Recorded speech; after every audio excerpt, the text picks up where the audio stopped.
Elite Physique University, your source for all things physique enhancement.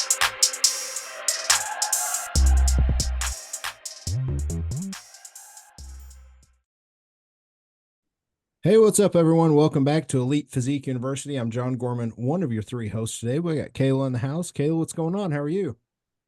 It's going good. It's been a while, but we're back and it's exciting to be back and learning more things. Truth be told, it's July 4th and we're all working. We're recording this at 4 o'clock Central Time, 5 o'clock Eastern Time on July 4th. And we were all just like, we didn't even really think about that. So, Jason, you're over there smiling, laughing your head. How are you, man? How's it going? Everything's great. Got my training in. Been doing a little dieting and just enjoying the process. And business is good. Everything's good, man. Well, this whole episode's really going to revolve around you. We're all here to learn. We're going to do a kind of a two-parter and two separate episodes. And this first one today is going to revolve around, I'd hate to say controversial. It's a highly looked up med, right? We're going to talk about a couple different ones here, semaglutide and tirzepatide. You're really the expert here. Before we get this started, I'm just going to be upfront. This is not something I've had any experience with whatsoever. Anytime I'm helping clients clear up insulin sensitivity or anything along those lines, the ways that I've always done it still work, and I've just stuck to that, and I haven't gotten my feet wet here. So, Jason, as you explain some of that, you can even think of me as a listener as someone that's trying to learn more about that. And Kayla, I know you're somewhere along those lines too, correct? Yeah, I've used it a couple times with clients. I haven't had cases that bad where it's like a thing that comes in all the time. So I still I know what I've learned from Jason's courses and stuff, but beyond that and like what we go over in like the our weekly calls and everything, but beyond that, like I just haven't had the application process of this, especially with like an athlete either, because I know that's a big thing that's been coming up too. So that's kind of what I'm curious to learn more about today. So, Jason, if you would, to kind of kick this off, when did you first start to really hear about both of these medications? When was it kind of on your radar? The first time I heard about semaglutide probably was from my business partner in New Ethics, Vance Pitstick. I think Yeah. he mentioned it. And it was just in passing. He said, you really need to take a look at this peptide. I've been seeing some great outcomes. And so from there, I just started researching and reading. Really, there's a ton actually on there because semaglutide's been around for like 15 years. So there's a lot of studies on it, on all the things it can help with. And we can cover that. So I won't jump ahead. But that's the first person I believe that told me to look into it. Yeah, what was that? 2021, maybe Probably 2020. 2021, right around Yeah. there. Yeah, it's become a topic where, and I know we're going to talk about all the different nuances, right? And like a lot of the things that people say, but give our listeners kind of an idea of how you're going to break this down. As far as like, you know what, let's just go ahead and break down each one, like what they are, what the differences Okay. are. And then I've got some questions I'll throw towards you. Okay. So I mean, they're all in the same class. You got your semaglutide is your generic like Ozempic. Yeah. Um, and then tirzepatide is called Zepbound. So we're using the generic terms here, semaglutide, tirzepatide. Okay. Or, the more of the medical term, it's instead of the brand name. Okay. Yeah. So semaglutide is strictly a GLP-1, glucagon like peptide. Um, and basically, the tirzepatide, before I tell you what that means, it's a GLP-1 and a GIP, and a GIP is gastric inhibitory peptide. So GLP-1s work. They mainly secreted from the ingestion of glucose and cause your body to lower glucagon and release insulin. And that's important because glucagon gets stuck, released in people who's in CNS overdrive.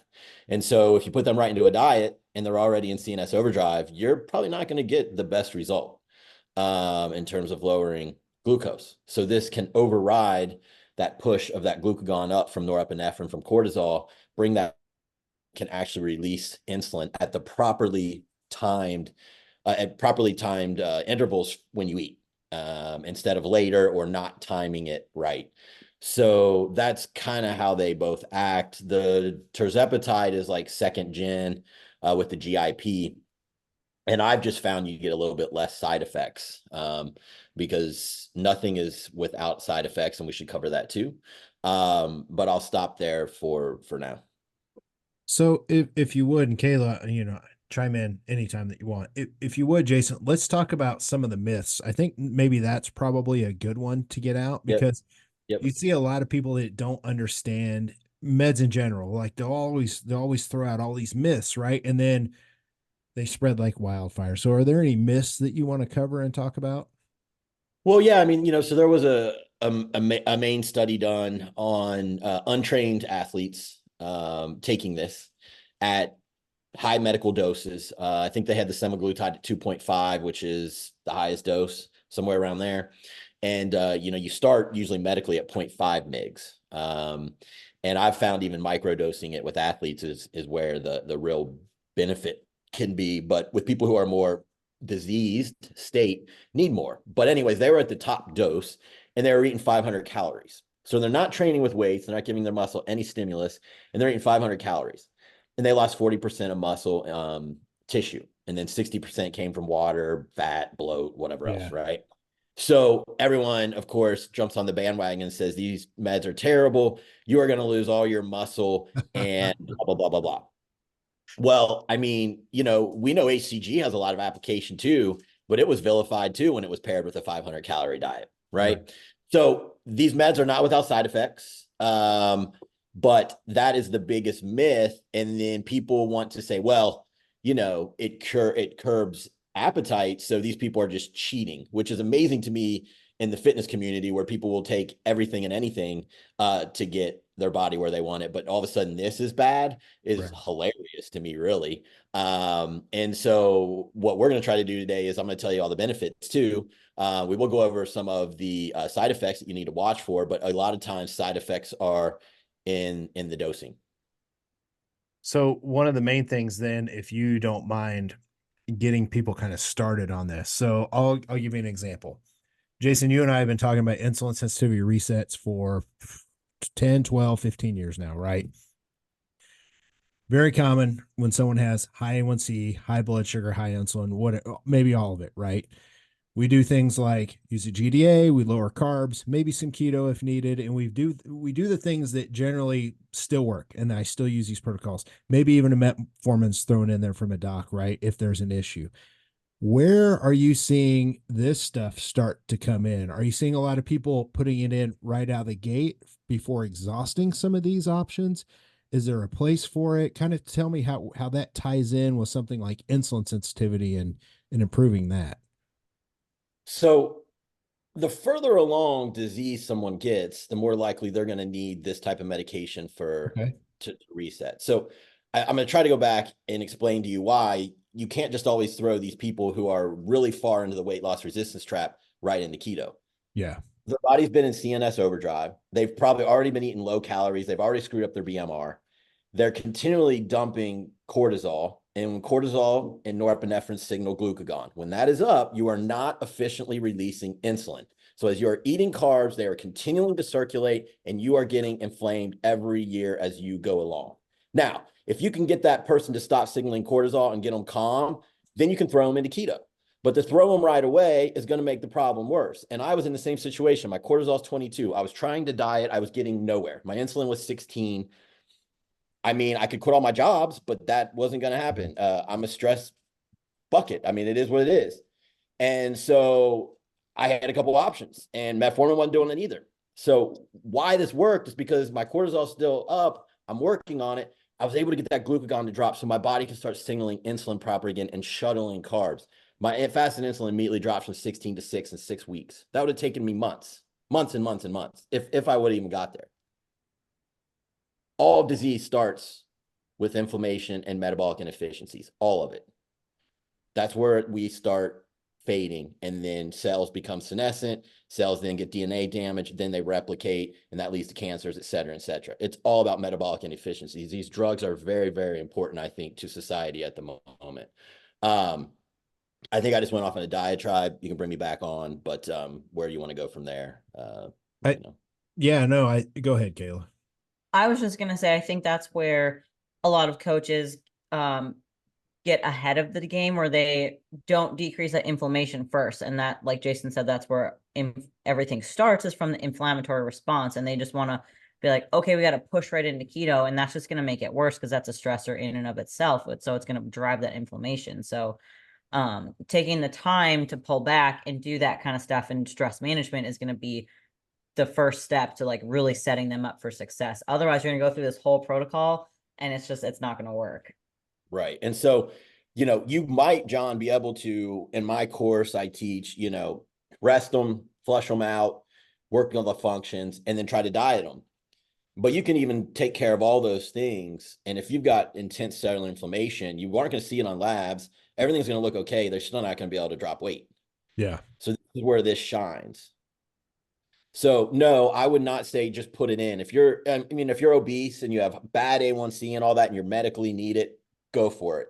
But if you're someone who thinks you might have weight loss resistance, but you really haven't worked your labs, you really haven't pulled back and tried to lower your stress, all those things, I do all those things first and I teach all those things. You got to teach someone lifestyle and like how to eat right and all that before you put these meds in, because what's happening out in the general public is people are given these. It does quiet food noise quite well, especially as they bump up into these high medical doses, and people just don't eat. And they're dropping 3-4 pounds a week and they're loving it. And they don't really care about muscle. They don't understand. And then they come off this, that block from that food noise goes away. And now they start eating their standard American diet again, and they get fatter because they lost more muscle tissue than they should have. So that's the fear. And so, no, I do not advocate just going on these. Now, if you're someone who already has good habits and you've been beating your head up against the wall for 2 years and you can't get your weight to drop, work with a functional coach, try to fix everything. And if it doesn't work, then you can hop into what we do with our weight loss programming.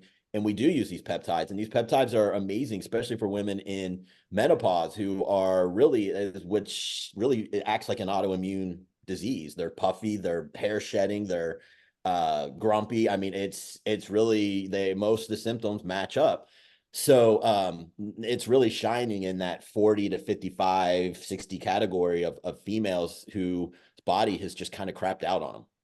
And that's what I'm trying to bring it around to. I'm trying to kind of think about the Gen Pop person that's watching on YouTube, right? Because they don't do any of this. They're not training. They've searched semaglutide, or they've searched some of these terms, and this video's popped up. So I'm trying to like get that out there for people that watch that aren't like us. They're not physique enhancement enthusiasts. So if you would go ahead and talk about some of the benefits here. I know you've got the listed out. I'm looking at the show notes that we have. Yep. Especially with inflammation, autophagy, Yep. all that kind of stuff. Yep. Let's start there. So just by clearing blood sugars out and getting them seated into the muscle where you want them, you're going to lower inflammation really quickly. Okay. This is going to have impacts on cholesterol all the way down. So all these things can improve. You're going to improve insulin sensitivity. So how your body reacts to its own insulin. These meds push autophagy. Now, weight training does push autophagy very, very well. But the more inflamed and the more disease the body gets, the more this process is kind of hampered.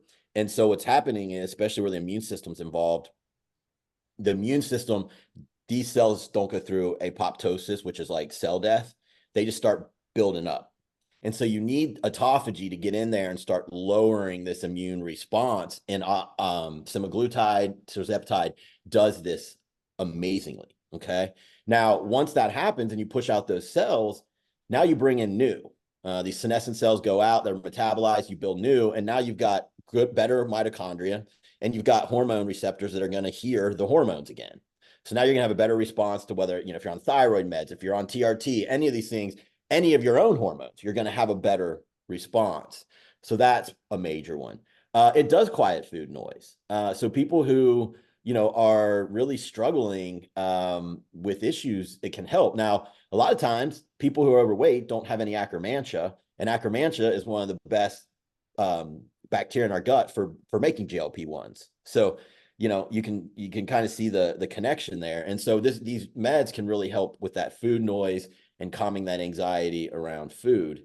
So let's see if, oh, and then of course they lower glucagon. And again, like I said, in a lot of these people, CNS is just an overdrive and they're stuck pushing out sugar. When your immune system's kicking in, and I learned this from Vince, your immune system runs on fast sugar. It needs sugar. And so if immune system's on hyperdrive, your body's going to be stuck more just feeding it sugar. You got the cortisol up, glucagon's up, and you are just dumping. And so it helps quiet all these, bring that glucagon down so you can clear that sugar and all that out. And then that kind of goes back to why it lowers inflammation and why it improves this, and et cetera. And then it's going to also lower neuroinflammation. There's GLP-1 receptors all throughout the body. So, you know, it really will help with neuroinflammation, helping with Alzheimer's, Parkinson's, all these diseases that get down the road when you have brain inflammation. So there's a lot that goes into this. I can use this medication. I've seen it literally wipe out an ANA teeter score with someone who had rheumatoid arthritis. Their doctor was like, I don't know where your autoimmune disease went. I've used it with lupus to help bring them back. I've used it in long COVID, although there's better medications. It's these drugs actually are very, very helpful to society, especially knowing where society is these days. I just wish they weren't being abused, because they will give side effects the more higher doses you take. And if you pair lifestyle with them, that's when you don't need so much. If you're just sitting on your ass, not doing anything, yeah, you got to keep building up to these high doses. And this is where the abuse, and this is where we see gastroparesis and really bad constipation at these higher doses of these meds. But if you pair lifestyle with it and teach that, and then use this as just a little bit to get that glucagon down, and while you're working stress, you can really get them into a much, much, much better metabolic state, which then is going to help elongate their life. So if you would break down some of the side effects that people really need to understand and be aware of that are in the physique enhancement world, right? Like, we're all training, we're all watching our food, whether we're, you know, dieting or we're trying to grow or just maintain, right? Like, we're all living that lifestyle, which sounds like goes hand in hand with using this in the correct, you know, circumstances. What side effects do people need to be aware of, especially not just during, but then when it's done and over with? So the biggest one is going to be dehydration. Almost everyone gets that. The next one would be, I see constipation, but again, higher doses. I also see this more with women who were handed it out and they literally have SIBO or some other gut issue, and I got to take them off of it because they're not responding.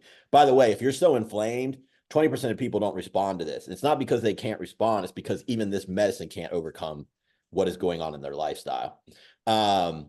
So I've seen constipation, dehydration. So I always recommend our new lights with New Ethics to get our electrolytes in, 2 of those a day, stay hydrated. Constipation. If you starve yourself, you're going to see hair shedding, but that's because the nutrition's low, not because of the med. So a lot of the other side effects come from the higher doses and not eating. Like they've reported gastroparesis, where the stomach just literally slows down and the muscles aren't moving like they should in order to move the stool through. But that's at these high doses. But that's where you need to go sometimes with these people who don't elect a new lifestyle. So the poison's in the dose with them, but those are some of the main ones that I would point out. Okay. And then give us an idea of general timelines on, and I know there's going to be different timelines, but like, give us an example of like length of time somebody might be on this and then coming off, and then kind of what coming if you off have someone you're using it for weight loss resistance, I mean, it might take 12 weeks to get all the weight off you need, and then you need to decrease the dose backwards. So you don't just go off cold turkey. Yeah. So, you know, you start as a coach, you start bringing the dose down. Well, you know, you work with a nurse practitioner. I can't, you know, adjust these meds, but so all my clients go through our advanced vitality HRT clinic, but you start bringing it down every 2 to 3 weeks, just like it went up. So if you're on semaglutide, you keep pulling 10 units till you get back to 10. As you're doing that, you're bringing carbs up and bringing food up. Okay. So then what I do is when you get to 10 units, you can either pull them off and use like metformin, use GDA Max Pro. And some people are just so prone to these issues that they elect to stay on 10 units, and that's fine because they have such a big space that if they start to gain weight or anything comes off, they could go up in the dose. Yeah. So some people stay on, depending on how severe their issues are.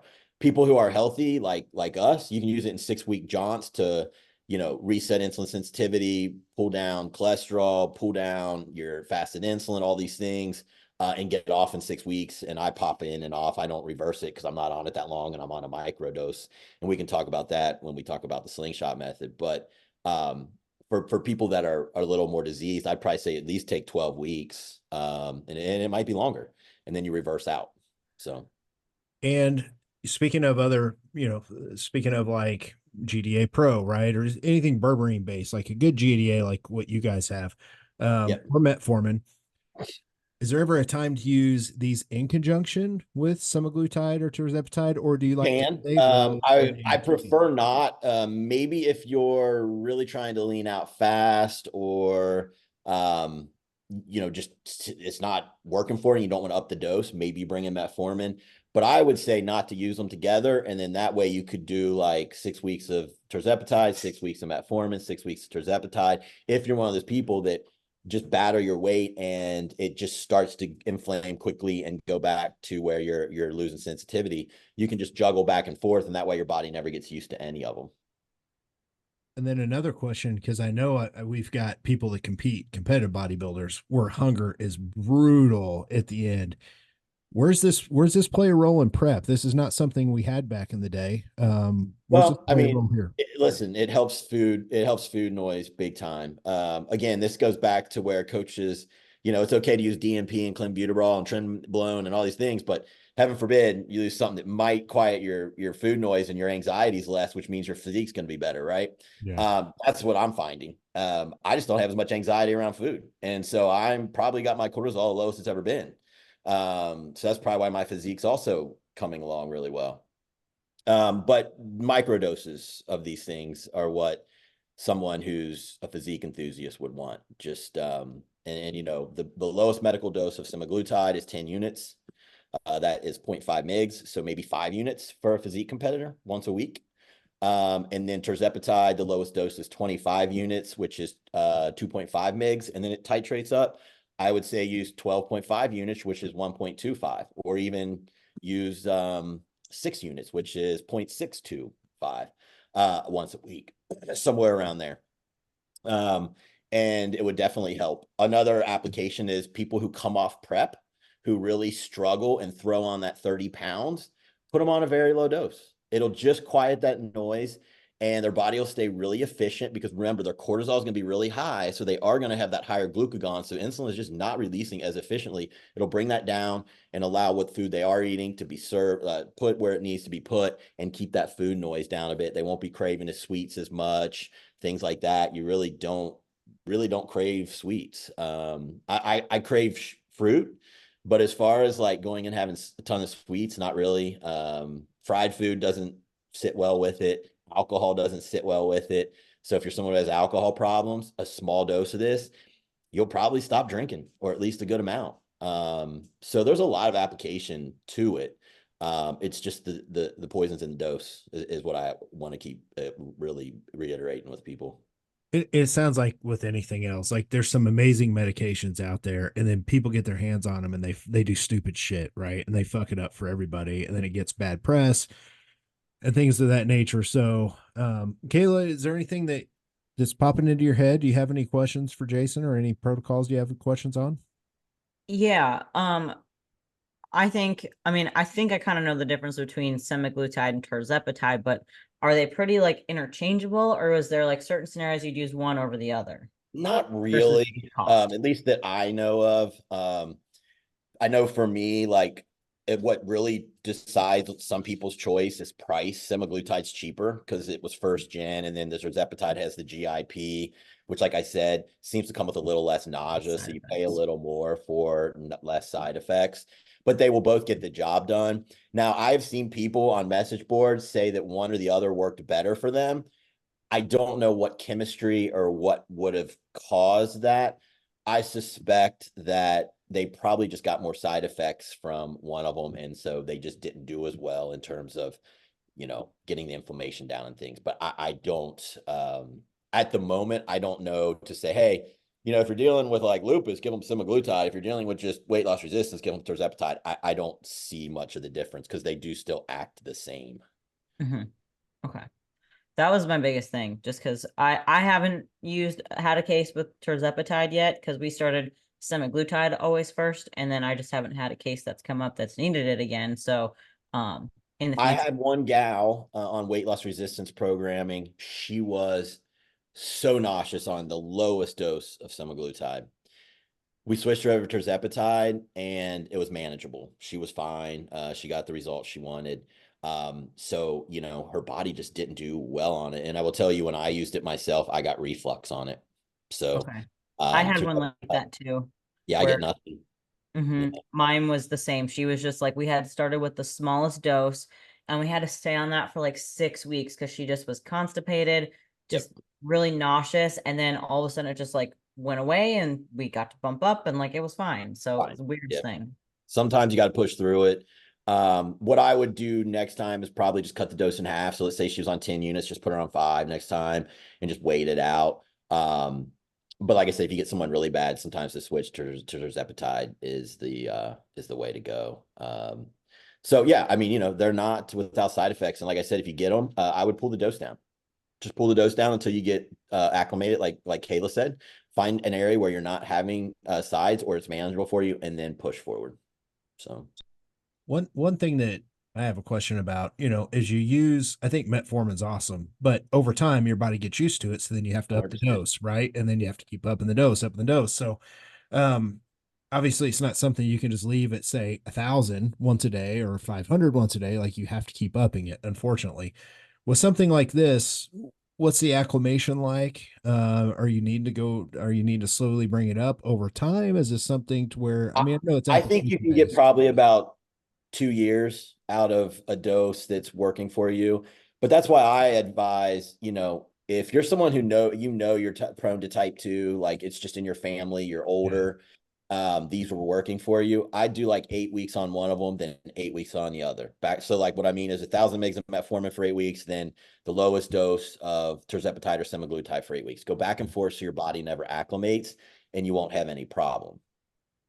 Yeah. Awesome. I can't think of And any then other as far question. as one more, as far as titrating it up, it's every about 2 weeks. And then you can, once you get them acclimated, and then you can titrate up, and then same thing coming back down, right? Yeah, so I think on the way up, at least AVH, we advise going up every 4 weeks. Four. But usually on the downside, I usually do 2 to 3.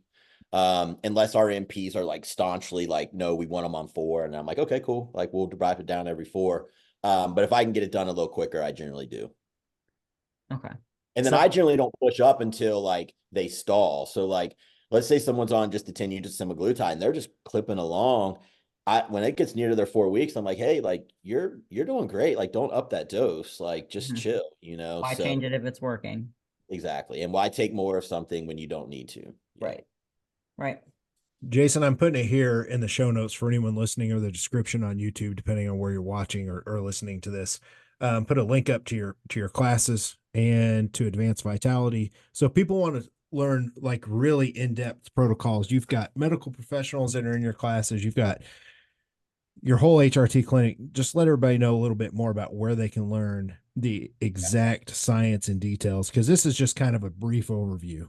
Yeah. So I do offer Scooby U. I had introduction to functional nutrition that is moving to Kartra soon. We touch on peptides, and I touch on the use of semaglutide in a weight loss resistance case from front to back in that course. But Scooby 2 is the one where I go over, I have 2 modules on peptides, and I go into this more in depth. And then I go into my slingshot methods and how you can use this in actually like physique enthusiasts as well. So it's covered kind of, a little bit in one course and then more in course 2. And you got to take course 1 before 2 because you got to learn all the basics and principles. As far as advanced vitality, we're at advancedvitalityhrt.com. And then on Instagram, if you do advanced vitality with the underscore after the Y, you would find us.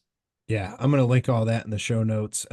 Stay tuned, everyone, because we are going to, well, next we're recording this new slingshot method that has been, honestly, it's got a lot of people talking. So we're going to go into the details there. We'll have everything linked up that you need. For myself, Jason, and Kayla, we're out of here. See you guys. You guys.